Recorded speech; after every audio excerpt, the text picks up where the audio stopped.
Hey gang, Hammersville here. Okay, so you can see in this game, myself and Caltanks, who's also known by Papa Pixelate, depending upon where you see him.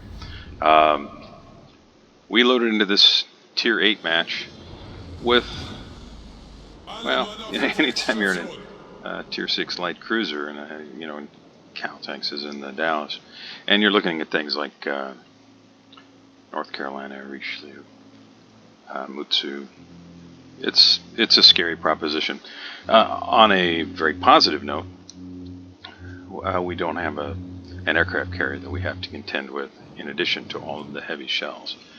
But I think we both, we carried our weight here, I think, pretty well. I had committed a couple of weeks ago that I would try to put up more mid-tier games. Sometime in the last few days I've put up, 4 or 5 different mid-tier torpedo boat videos. I've got one on Hatsuharu, another on Shinonome. Just posted one up on Akatsuki. I also posted a game with Gajimata, which is not a torp boat as much as a gunboat, but the video really highlighted the strengths of the ship, so I posted that up. So I wanted to get something other than destroyers for those who are not playing those. Now, most of us have played battleships. Part of the reason I wanted to start with the destroyers is there are a lot of people who, for whatever reason, have not spent a lot of time in destroyers. I think, myself personally, destroyers are a very different play style, and so I wanted to give those who have not played them or have not played them much some insight into kind of my thought processes. While I'm not a Unicum player, I do have a lot of experience in destroyers, and I'm hoping that even my non-Unicum thoughts and kind of impressions of various ships might be helpful for those who are less experienced. Okay, so on to this game. Obviously, we've got a big push toward the Delta Cap, which and poor Helena, I really felt bad. It's not often that you get a dispersion pattern like that in a German battleship. And in fact, I was just, if I remember correctly, just talking to Cal about, typical German dispersion. This thing's a lot of fun. I love playing it, but the ship, I mean. But the dispersion usually is pretty trolly. And then that first shot right out of the gate, that poor Helena. Anyway. So, I realize a lot of you may not have the Prinz Eitel Friedrich. It's the same tier as the Bayern. In my opinion, it's a much better ship. Some may disagree.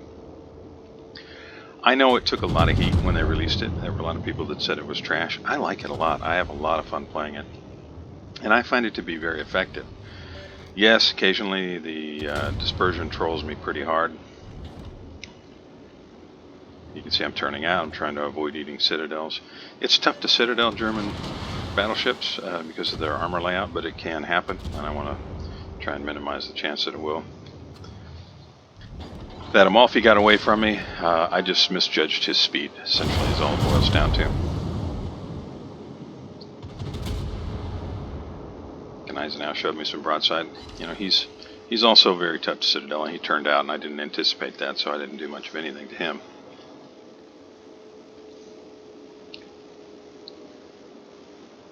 Okay, so what am I looking at? I'm looking at, gun-wise, my ship in particular is vastly overmatched by what's out there, the Mutsu and Eisenhower, but they are both running now.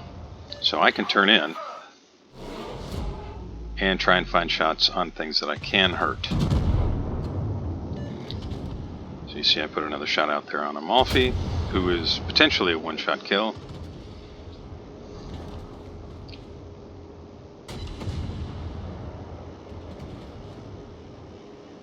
And since he seems to be heading in more or less a straight line, somebody was going to get him. Alright, so we've got lightning now. So one of the things that I try to do anytime I'm playing, I do this with all the ship types, but with a battleship in particular, I'm looking for things that where I can maximize my impact. The reason I stayed, kept my eye on that Amalfi was that there was a potential there to one-shot him. A little bit more difficult to do that with battleships unless you're really at close range or unless you have exceptionally powerful guns. The Prinz Eitel Friedrich really doesn't have exceptionally powerful guns. So I was keeping an eye on the cruisers in order to, again, maximize my impact. So at this point, we're going to have the decap. There's no doubt about that. So really now it's kind of we have to set up more toward the middle of the map. So myself and Cal are heading that way. You can see the Hipper is heading that way. Colorado seems to be moving that way, and we're hoping Arizona's going to turn around and come back and help us out, because he's not able to do a whole lot of anything where he's at right now. So we were talking a little bit about okay, we've got to try to get this next cap. Yes, we have a points lead. Yes, we have a ship lead. And yes, that creates an advantage that is difficult for the enemy team to overcome. But it can happen. I mean, we've all seen those games where you're either on a team that gets off to an early lead and then kind of squanders it, or you've been on that team that is down but somehow miraculously manages to come back. Now, the enemy Arizona, he's pinched. I mean, it's easy to say, oh, he's making a terrible call here, showing so much broadside.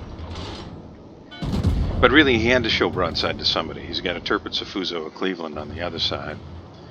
And he's got me and the Colorado in terms of battleships on this side.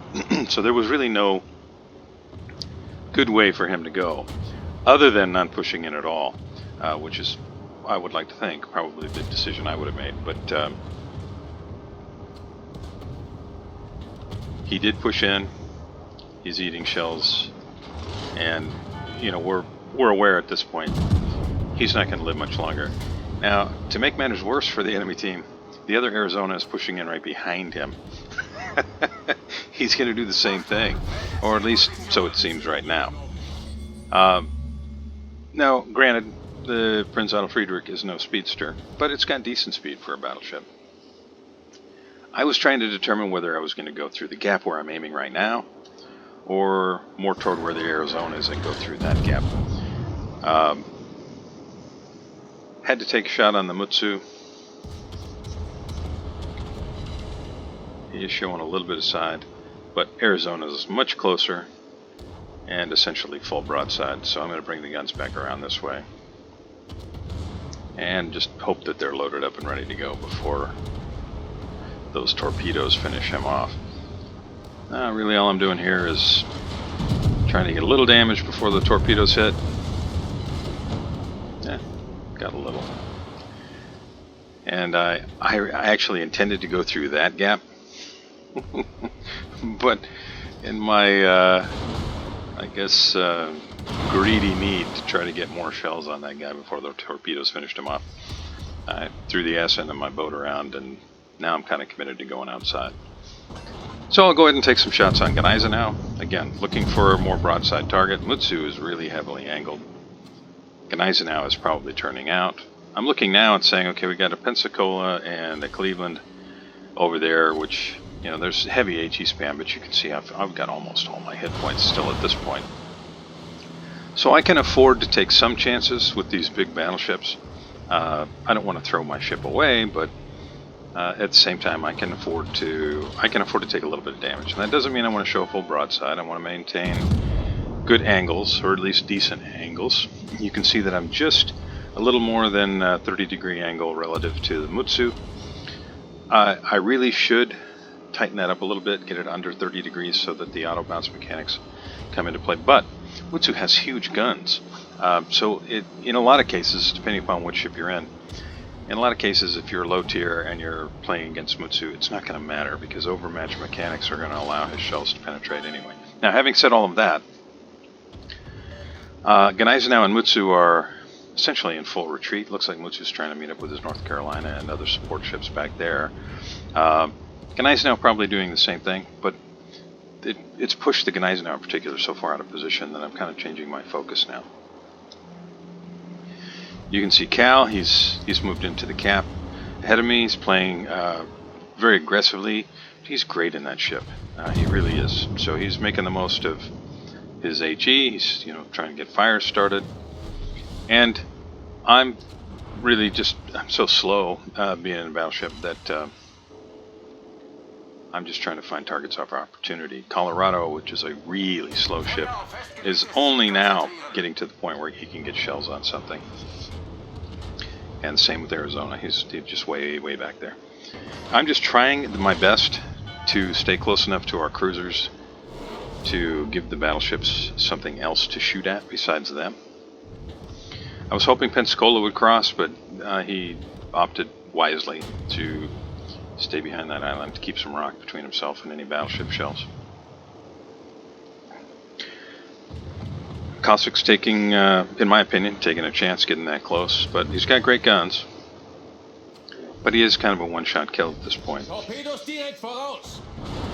And that's what I was talking about with Mutsu. Now, granted, my angle to the Mutsu is terrible.